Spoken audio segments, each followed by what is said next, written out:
하나님은 천지를 창조하신 분이십니다. 유일하신 신이십니다. 지금도 만유를 주재하시는 하나님이십니다. 우리가 다 너무나 잘 아는 내용들입니다.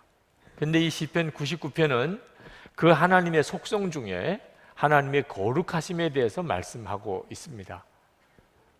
시편 기자는 4절 말씀에 우리가 주목해 볼 표현을 하고 있습니다. 하나님의 능력을 하나님이 천지를 창조하셨다는 데 두지 않았습니다. 정의를 사랑함에 있다는 거예요. 하나님의 능력이. 정의를 사랑하신다는 말이 정확히 무슨 의미일까? 하나님이 사랑하시는 대상은 오직 하나밖에 없습니다. 사람입니다. 저와 여러분. 하나님이 사랑하시는 대상은 우리 사람입니다. 결국은 우리를 사랑하신다는 것의 또 다른 표현입니다. 하나님은 죄가 많은 우리를 어떻게 하면 깨끗하게 하고 거룩하게 만드실 수 있을까? 그게 하나님의 관심사입니다. 우리가 거룩하다고 말하는 것은 하나님의 계명을 다 지키는 것입니다. 하나님의 계명이 뭡니까? 하나님의 율례와 계명의 핵심이 뭡니까? 이미 다 우리가 알고 있는 것입니다. 하나님을 목숨을 다해 사랑하고 이웃을 나 자신과 같이 사랑하는 것. 이 두 가지 속에 다 있다고 그랬습니다. 하나님의 계명.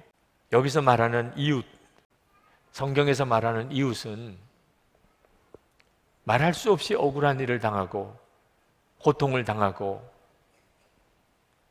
그리고 소외되고 눈물 흘리는 사람, 그런 사람을 말합니다. 박보영 목사님에 대해서 많이들 아실 텐데 1997년에 저 경기도 평택에 있는 안성에서 교회를 개척했습니다. 한 번은 의붓 아버지와 의붓 오빠에게 어려서부터 성폭행을 당했던 여자아이를 그 공동생활에 들어오게 했습니다. 그런데 중학교 3학년 되는 때 그 의붓 오빠가 군에서 휴가를 얻어서 나왔는데 열흘 동안 그 의붓 오빠와 같이 지내다가 몹쓸 성병에 걸렸습니다. 너 도대체 어디서 이런 일이 일어났냐?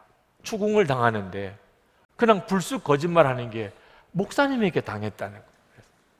목사님이 그 아이를 만나보니까 있는 그대로 이야기하면은 사람들이 다 자기를 버리고 사람 취급 안 하고 그리고 학교도 다니지 못할 것 같아서 그랬다 그러는 거예요.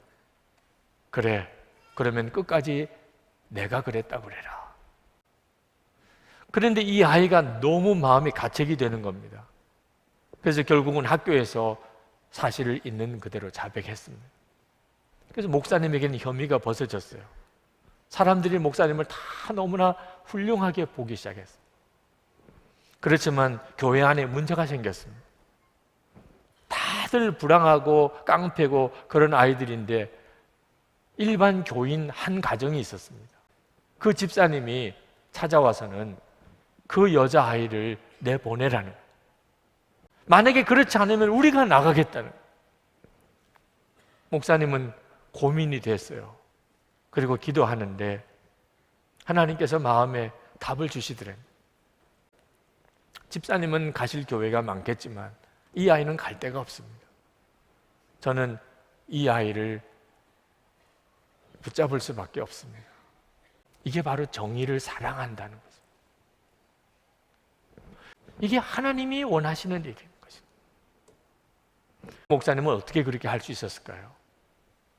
목사님 자신이 말할 수 없이 더러운 자였는데 하나님께서 예수 그리스도를 통하여 자기를 거룩하게 하셨기 때문에 하나님이 자기를 그렇게 하셨으니까 그리고 하나님이 자기도 그렇게 하기를 원하시니까 그렇게 할 수 있었던 것입니다.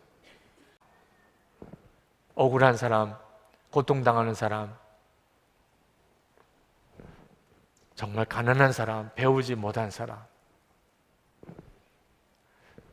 그들을 주님의 마음으로 품고 나인 것처럼 그를 사랑하고 그들의 눈에 눈물을 씻기고 그들을 온전히 바로 세워주고 우리 사회가 그런 사회가 되도록 노력하는,